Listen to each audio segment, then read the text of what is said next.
NCIB ಟೈಮ್ಸ್ಗೆ ಸ್ವಾಗತ.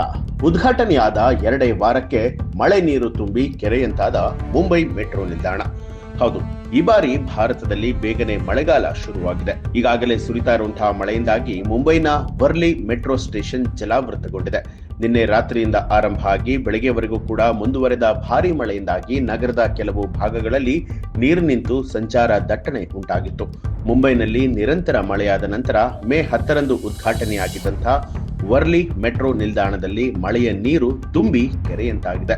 Metro ಪ್ರಯಾಣಿಕರು ಓಡಾಡೋದಕ್ಕೆ ಭಯಪಡುವಂತಹ ಪರಿಸ್ಥಿತಿ ಉಂಟಾಗಿದೆ. ಮೆಟ್ರೋ ಪ್ಲಾಟ್ಫಾರ್ಮ್ಗಳಲ್ಲಿ ಕೂಡ ನೀರು ತುಂಬಿರುವಂಥದ್ದು. ಮುಂಬೈನಲ್ಲಿ ಸುಮಾರು 13 ಗಂಟೆಗಳ ಕಾಲ ರಾತ್ರಿಯಿಡೀ ಸುರಿದ ಭಾರೀ ಮಳೆಯ ನಂತರ ಆಕ್ವಾ ಲೈನ್ 3ರಲ್ಲಿ ಹೊಸದಾಗಿ ಉದ್ಘಾಟನೆಗೊಂಡ ಆಚಾರ್ಯ ಅತ್ರೆ ಚೌಕ್ ಅಂಡರ್ಗ್ರೌಂಡ್ ಮೆಟ್ರೋ ನಿಲ್ದಾಣವು ಮುಳುಗಿ ಹೋಗಿದೆ. ಮೇ 10ರಿಂದ ಕಾರ್ಯನಿರ್ವಹಿಸ್ತಾ ಇರುವಂತಹ ಆಚಾರ್ಯ ಆತ್ರೆ ಚೌಕ್ ಭೂಗತ ಮೆಟ್ರೋ ನಿಲ್ದಾಣವು ಮುಂಬೈನ ಪ್ರಮುಖ ವ್ಯಾಪಾರ ಜಿಲ್ಲೆಗಳಾದ ಬಾದ್ರಾ, ಕುರ್ಲಾ ಕಾಂಪ್ಲೆಕ್ಸ್ ಮತ್ತು ವರ್ತಿಯನ್ನ ಸಂಪರ್ಕಿಸುತ್ತೆ. ಅತಿಯಾದ ಮಳೆಯಿಂದಾಗಿ ಈ ಒಂದು ಮೆಟ್ರೋ ನಿಲ್ದಾಣ ಸಂಪೂರ್ಣವಾಗಿ ಜಲಾವೃತಗೊಂಡಿರುವಂತದ್ದು.